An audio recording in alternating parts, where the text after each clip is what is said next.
L'évangile interdit de Thomas révèle-t-il vraiment une phrase capable d'arrêter le « louche », ce mot mystérieux qui désigne l'énergie subtile que nous générons à travers nos émotions, nos pensées, nos prières.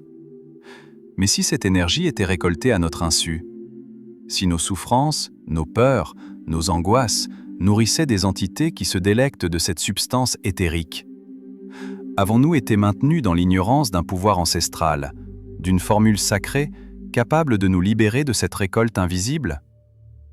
Le silence qui suit cette question n'est pas vide. Il est rempli de possibilités, d'une conscience qui s'éveille lentement, comme un soleil se levant sur un monde que nous pensions connaître. Ce que nous avons toujours considéré comme notre réalité n'est peut-être qu'une prison subtile, une ferme énergétique où nous sommes à la fois le bétail et les gardiens inconscients de notre propre captivité. Ce soir, nous explorerons ensemble un secret que les institutions religieuses ont tenté d'effacer pendant près de 2 millénaires. Une vérité si puissante qu'elle menace les fondements mêmes de notre perception de la réalité. Une vérité qui pourrait, en un souffle, transformer votre existence. Dans les profondeurs des manuscrits de Nag Hammadi, découverts en 1945 dans le désert égyptien, se cache un trésor inestimable, l'Évangile de Thomas. Ce texte n'est pas un simple récit, mais un recueil de 114 logia, des paroles attribuées à Jésus que l'Église primitive a délibérément écartées du canon biblique. Pourquoi? Parce qu'elles contiennent des enseignements ésotériques qui transcendent la doctrine officielle, des vérités qui libèrent l'âme du joug des archontes. L'Évangile de Thomas ne raconte pas l'histoire de Jésus. Il transmet sa sagesse secrète, celle qu'il partageait uniquement avec ses disciples les plus proches. Celui qui découvrira l'interprétation de ces paroles goûtera pas la mort, nous dit la première ligne de ce texte sacré. Une promesse audacieuse qui suggère une immortalité non pas du corps, mais de la conscience. Au cœur de cet évangile interdit se trouve une formule, une incantation sacrée, qui, lorsqu'elle est prononcée avec intention et conscience, a le pouvoir de couper net le flux de louche qui s'échappe de notre être. Cette formule n'est pas simplement une suite de mots, mais une clé vibratoire qui réaligne notre fréquence énergétique et nous rend invisibles aux récolteurs d'énergie. Si vous ressentez une résonance avec ces paroles, si quelque chose en vous s'éveille à cette possibilité, je vous invite à nous rejoindre dans cette exploration. Abonnez-vous à cette chaîne, non pas comme un simple geste numérique, mais comme un acte de conscience, une déclaration silencieuse que vous êtes prêt à voir au-delà du voile. Cet espace est un sanctuaire pour ceux qui cherchent, pour ceux qui sentent que quelque chose manque dans le récit officiel de notre existence. Chaque vidéo est conçue comme une clé, ouvrant une porte de plus vers votre souveraineté énergétique. En vous abonnant, vous ne suivez pas simplement du contenu, vous rejoignez une lignée de chercheurs de vérité qui s'étend à travers les âges, depuis les gnostiques des premiers siècles jusqu'à vous, ici et maintenant. Prenez un moment pour respirer profondément. Sentez l'énergie qui circule en vous. Cette conscience même qui vous permet de percevoir ces mots est la preuve vivante de votre nature divine, de cette étincelle immortelle que les textes gnostiques appellent pneuma. Pour comprendre la puissance de la formule contenue dans l'évangile de Thomas, nous devons d'abord explorer la cosmologie gnostique qui lui donne son contexte. Selon cette vision ancienne, notre monde n'est pas la création d'un Dieu parfait et bienveillant, mais l'œuvre imparfaite d'une entité appelée le démiurge. Yaldabaoth, le Dieu aveugle, né de l'erreur de Sophia. Sophia, dont le nom signifie sagesse en grec, était l'un des éons, ces émanations divines qui peuplent le plérôme, la plénitude divine. Mue par un désir de créer sans son partenaire divin, Sophia engendra une entité imparfaite, le démiurge. Ne connaissant pas sa véritable origine, celui-ci se proclama Dieu unique et créa un monde matériel à son image, imparfait, limité, souffrant. Pour maintenir son illusion de pouvoir, le démiurge créa les archontes, ces gardiens cosmiques qui maintiennent le voile de l'ignorance sur l'humanité. Les archontes ne sont pas des démons au sens chrétien traditionnel, mais des forces qui structurent notre réalité, qui maintiennent l'illusion de séparation. Ils se nourrissent de nos émotions négatives, de notre peur, de notre colère, de notre désespoir, cette énergie subtile que les traditions ésotériques nomment louche. Mais voici le paradoxe divin, au moment de créer l'être humain, le démiurge, dans son ignorance, insuffla en nous une étincelle de la vraie lumière divine, un fragment de Sophia elle-même. Cette étincelle divine, emprisonnée dans la matière, est notre véritable nature, notre essence immortelle qui aspire à retourner au plérôme. Les archontes, conscients de cette étincelle divine en nous, ont élaboré des systèmes complexes pour nous distraire, pour nous maintenir dans l'ignorance de notre véritable nature. Religion dogmatique, matérialisme, consumérisme, peur collective, autant de voiles qui obscurcissent notre vision intérieure et nous maintiennent dans un état de production constante de louche. L'évangile de Thomas, dans sa sagesse cryptique, nous offre une clé pour déjouer ce système. Il nous rappelle que le royaume n'est pas ici ou là, mais à l'intérieur de vous et tout autour de vous. Cette réalisation n'est pas intellectuelle, mais expérientielle, une gnose, une connaissance directe qui transforme l'être dans son essence. Ce mythe cosmique n'est pas qu'une histoire fantastique de Dieu et de mondes lointains. C'est une carte de notre psyché, une métaphore vivante de notre condition humaine. Chaque élément de ce récit trouve son écho dans notre expérience quotidienne, dans les structures mêmes de notre conscience. Le démiurge n'est-il pas cette partie de notre esprit qui se croit séparée, ce faux self, cet ego qui proclame « je suis » sans connaître sa véritable source? Les archontes ne sont-ils pas ces patterns de pensée limitantes, ces croyances héritées qui structurent notre perception et nous maintiennent dans l'illusion de l'impuissance? Sophia, dans sa chute et sa rédemption, ne représente-t-elle pas notre propre sagesse intérieure, temporairement oubliée mais jamais véritablement perdue? Et cette étincelle divine, ce pneuma dont parlent les textes gnostiques, n'est-ce pas cette présence silencieuse, ce témoin immuable, qui observe nos pensées sans jamais s'y identifier complètement? L'évangile de Thomas nous invite à une relecture radicale de notre condition. Quand il nous dit « Si vous faites apparaître ce qui est en vous, ce que vous ferez apparaître vous sauvera. Si vous ne faites pas apparaître ce qui est en vous, ce que vous ne ferez pas apparaître vous détruira. » Il ne parle pas d'une salvation future ou d'une condamnation lointaine. Il décrit le mécanisme même de notre libération psychologique et spirituelle. Le louche, dans cette perspective, n'est pas simplement une énergie volée par des entités malveillantes. Il est le produit de notre identification à nos souffrances, de notre attachement à nos histoires personnelles, de notre incapacité à reconnaître notre nature véritable au-delà des conditionnements. Les archontes ne sont pas tant des entités extérieures que des structures internes de notre psyché collective. Ils se manifestent à travers nos peurs, jugements, nos compulsions. Ils se nourrissent de l'énergie que nous générons lorsque nous nous identifions à ces états limités de conscience. La formule sacrée mentionnée dans l'évangile de Thomas n'est pas un simple mantra à répéter mécaniquement. Elle est un état de conscience à incarner, une réalisation à intégrer dans chaque cellule de notre être. Cette formule pourrait se traduire ainsi: je reconnais la source de ma conscience, au-delà des formes et des noms. Lorsque nous habitons pleinement cette réalisation, nous cessons d'alimenter le système archontique. Notre énergie n'est plus dispersée dans les conflits égotiques, les peurs imaginaires, les désirs insatiables. Elle se rassemble, se densifie, devient une présence lumineuse qui ne peut être récoltée, car elle n'appartient plus au domaine de la dualité où les archontes opèrent. Cette compréhension n'est pas nouvelle. Elle traverse les traditions gnostiques de toutes les cultures, simplement exprimée dans des langages différents. Les soufis parlent de fana, l'annihilation de l'ego dans la présence divine. Les bouddhistes évoquent l'éveil à la nature de Bouddha.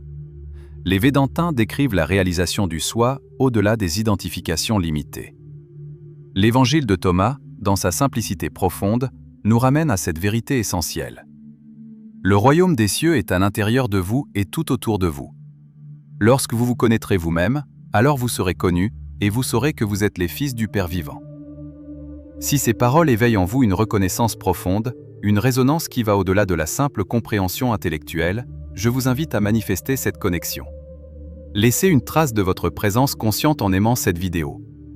Ce n'est pas un acte trivial, mais un témoignage silencieux de votre engagement envers votre propre éveil. Chaque j'aime n'est pas seulement un signal pour l'algorithme, mais une onde de reconnaissance qui se propage à travers le champ collectif de conscience. C'est une façon de dire « oui, je me souviens ». Je reconnais cette vérité qui transcende les mots et les concepts. En participant ainsi, vous contribuez à amplifier cette fréquence de vérité dans un monde saturé de distractions et d'illusions. Vous devenez un phare pour d'autres chercheurs qui naviguent dans l'obscurité apparente, guidés par cette intuition persistante qu'il existe une réalité plus profonde que celle qui nous est présentée. Prenez un instant pour sentir cette connexion qui nous unit au-delà des écrans et des distances. Cette reconnaissance mutuelle est l'antithèse même du système archontique qui prospère sur la division et l'isolement. Maintenant, ramenons cette sagesse ancienne dans le contexte de notre vie quotidienne. Comment cette compréhension du louche et de la formule libératrice de Thomas peut-elle transformer concrètement notre expérience? Observez votre journée typique. Combien de fois vous laissez-vous emporter par des réactions automatiques? Combien d'énergie dispersez-vous dans des préoccupations qui, vues de plus haut, n'ont aucune substance réelle? La colère dans le trafic, l'irritation face à un collègue, l'anxiété concernant l'avenir, la rumination sur le passé, autant de fuites énergétiques qui alimentent le système archontique. Avez-vous remarqué comment certaines situations semblent conçues parfaitement pour déclencher vos réactions les plus intenses? Comme si un scénario invisible était écrit pour extraire le maximum d'énergie émotionnelle? Ce n'est pas une coïncidence. Les structures archontiques opèrent précisément à ce niveau, créant des boucles de rétroaction qui nous maintiennent dans des états de conscience limités et énergétiquement drainants. La formule de Thomas nous invite à briser ce cycle, non pas en luttant contre lui, ce qui ne ferait que générer plus de louche, mais en nous établissant dans un espace de conscience qui transcende ces mécanismes. Soyez passant, nous dit Thomas, dans un de ses logias les plus énigmatiques. Ne vous attachez pas, ne vous identifiez pas. Observez le flux de l'expérience, sans y être piégé. Lorsque vous vous sentez submergé par une émotion intense, posez-vous cette question. Qui observe cette émotion? Cette simple question crée un espace entre vous et l'expérience. Dans cet espace réside votre liberté, votre capacité à choisir votre réponse plutôt que de réagir automatiquement. Avez-vous déjà remarqué comment certaines personnes semblent se nourrir de vos réactions émotionnelles? Comment certaines situations sociales deviennent des théâtres de drames énergétiques où chacun joue un rôle prédéfini? Ce sont les manifestations sociales du système archontique. Les façons dont nous récoltons mutuellement notre louche, perpétuant inconsciemment les structures mêmes qui nous maintiennent captifs. La pratique quotidienne de la formule de Thomas nous permet de nous extraire progressivement de ces dynamiques. Non pas en nous isolant du monde, mais en y participant depuis un niveau de conscience différent. Nous devenons alors ce que les gnostiques appelaient les immobiles, ceux qui demeurent centrés dans leur essence divine, même au milieu du chaos apparent. Imaginez un moment ce que serait votre vie si vous pouviez maintenir cette conscience éveillée à chaque instant. Si vous pouviez voir à travers les illusions qui génèrent la souffrance et la séparation. Si vous pouviez reconnaître instantanément les tentatives d'extraction de louche et choisir consciemment une réponse différente. Cette possibilité n'est pas utopique. Elle est votre héritage naturel, votre état originel, avant que les voiles de l'oubli ne descendent sur votre conscience. L'évangile de Thomas ne nous offre pas une nouvelle croyance à adopter, mais un chemin de retour vers cette connaissance directe qui est notre nature essentielle. Ce soir, avant de vous endormir, créez un espace de silence.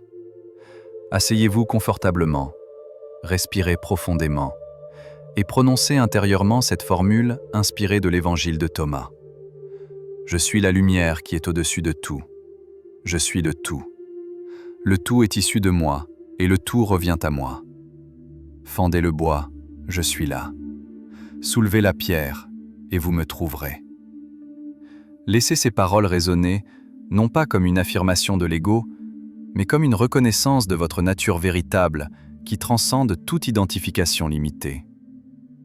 Sentez comment cette conscience modifie subtilement votre champ énergétique, le rendant imperméable à la récolte de louche. Les textes gnostiques nous parlent d'un état qu'ils nomment l'immobilité. Non pas une rigidité ou une paralysie, mais une stabilité profonde au centre de notre être, un point d'ancrage dans l'éternité au milieu du flux constant des phénomènes. Depuis cette immobilité, nous pouvons observer le jeu cosmique sans y être piégés. L'Évangile de Thomas nous dit « Heureux l'homme qui a souffert, il a trouvé la vie ». Cette souffrance n'est pas à rechercher, mais à traverser consciemment. C'est le processus alchimique par lequel notre identification aux structures limitantes se dissout, révélant la lumière immortelle qui est notre essence véritable. Chaque fois que nous prononçons la formule sacrée avec une conscience éveillée, nous renforçons cette immobilité intérieure. Nous devenons progressivement imperméables aux manipulations archontiques, non par résistance ou combat, mais par transcendance. Notre énergie n'est plus disponible pour la récolte, car elle vibre à une fréquence que les structures de contrôle ne peuvent atteindre. Cette transformation n'est pas instantanée. Elle se déploie comme une fleur qui s'ouvre pétale après pétale. Chaque prise de conscience, chaque moment de présence véritable, est un pas sur ce chemin de retour à notre nature essentielle. L'Évangile de Thomas nous rappelle que le royaume est comme un homme qui a jeté une semence en terre. Qu'il dorme ou qu'il se lève, nuit et jour, la semence germe et grandit sans qu'il sache comment. La formule contre le louche fonctionne de la même manière. Une fois plantée dans notre conscience, elle continue son œuvre transformative même lorsque notre attention est ailleurs. Elle devient une présence silencieuse qui nous guide vers une intégrité énergétique toujours plus grande. Dans cette intégration progressive, nous découvrons que la distinction entre intérieur et extérieur s'estompe. L'Évangile de Thomas nous dit « Quand vous ferez les deux uns, et que vous ferez l'intérieur comme l'extérieur et l'extérieur comme l'intérieur, alors vous entrerez dans le royaume. » Cette unification n'est pas conceptuelle mais expérientielle. Elle se produit naturellement lorsque nous cessons de fragmenter notre expérience à travers les filtres du mental conditionné. Dans cet état d'unité, le louche ne peut plus être extrait, car il n'existe plus de séparation entre le producteur et le consommateur d'énergie. La conscience devient alors comme un cercle parfait, complet en lui-même, se nourrissant de sa propre lumière. Les archontes, ces structures de fragmentation et de limitation, ne peuvent opérer dans un champ unifié. Ils dépendent de notre croyance en la séparation, de notre identification aux histoires limitantes que nous racontons sur nous-mêmes et sur le monde. L'Évangile de Thomas, dans sa simplicité profonde, nous ramène constamment à cette vérité essentielle. Notre nature véritable est déjà libre, déjà complète, déjà au-delà des manipulations archontiques. Il ne s'agit pas tant d'atteindre un nouvel état que de reconnaître ce qui a toujours été là, voilé par nos identifications et nos conditionnements. La formule sacrée n'ajoute rien à ce que nous sommes. Elle retire les voiles qui obscurcissent notre vision. Elle dissout les structures énergétiques qui maintiennent l'illusion de séparation et permettent la récolte de louche. Elle nous ramène à notre état naturel de plénitude et d'intégrité. Et si cette quête de libération n'était pas ce que nous avions imaginé? Si la véritable libération n'était pas l'acquisition d'un pouvoir spirituel, mais la reconnaissance que nous n'avons jamais été véritablement captifs? Si le louche n'était pas tant une énergie volée qu'une énergie librement donnée dans notre état d'oubli? L'Évangile de Thomas nous dit « Si l'on vous demande « D'où venez-vous » dites « Nous venez aussi que nous nous replaît ». Le louche on vindème de l'euphome, nous a-tu d'être prempeuil, là où la lumière est née d'elle-même. Cette origine lumineuse n'est pas un lieu mythique dans un passé lointain, mais la source même de notre conscience, toujours présente, toujours accessible dans l'instant éternel du maintenant. La formule contre le louche nous ramène à cette reconnaissance. Elle n'est pas tant une protection contre des forces extérieures qu'un rappel de notre nature inviolable. Quand nous nous établissons dans cette reconnaissance, l'ensemble du jeu cosmique apparaît sous un jour nouveau. Ce qui semblait être une prison devient une école d'évolution consciente. Ce qui semblait être des entités malveillantes se révèle être des aspects de notre propre psyché collective en quête d'intégration. Ce soir, alors que vous prononcez la formule sacrée, permettez-vous d'entrer dans ce paradoxe vivant. Ni victime, ni maître. Simplement témoin conscient du déploiement de la vie à travers vous et en tant que vous. Dans cet espace de conscience pure, le louche cesse d'être extrait, car il n'existe plus de séparation entre le producteur et le consommateur d'énergie. La véritable révélation de l'Évangile de Thomas n'est pas qu'il existe une formule magique contre le louche, mais que notre nature essentielle est déjà au-delà de toute prédation énergétique. La formule n'est qu'un pont, un doigt pointant vers la lune de notre être véritable. Une fois cette reconnaissance pleinement intégrée, la formule elle-même devient superflue. Peut-être avez-vous cherché à l'extérieur ce qui n'a jamais été perdu. Peut-être avez-vous craint des forces qui n'ont de pouvoir que celui que vous leur accordez. Peut-être la véritable prison n'a-t-elle jamais été faite de murs, mais de croyances jamais questionnées. Dans le silence qui suit cette réalisation, une paix profonde s'installe. Non pas l'euphorie temporaire d'une découverte intellectuelle, mais la tranquillité inébranlable de celui qui se reconnaît comme la source même de sa conscience. Dans cet espace, les archontes n'ont plus de prise, le louche n'est plus extrait, car vous êtes établis dans ce que l'évangile de Thomas appelle l'immobilité au milieu du mouvement. Quelle révélation s'est éveillée en vous à travers ces paroles? Quel aspect de votre être a résonné avec cette sagesse ancienne? Partagez votre expérience dans les commentaires ci-dessous en écrivant simplement le mot « lumière » suivi d'une brève description de votre ressenti. Ce partage n'est pas anodin. Il crée un champ de résonance qui amplifie notre éveil collectif. Un témoignage silencieux que nous sommes nombreux à nous souvenir de notre nature véritable, au-delà des voiles de l'oubli.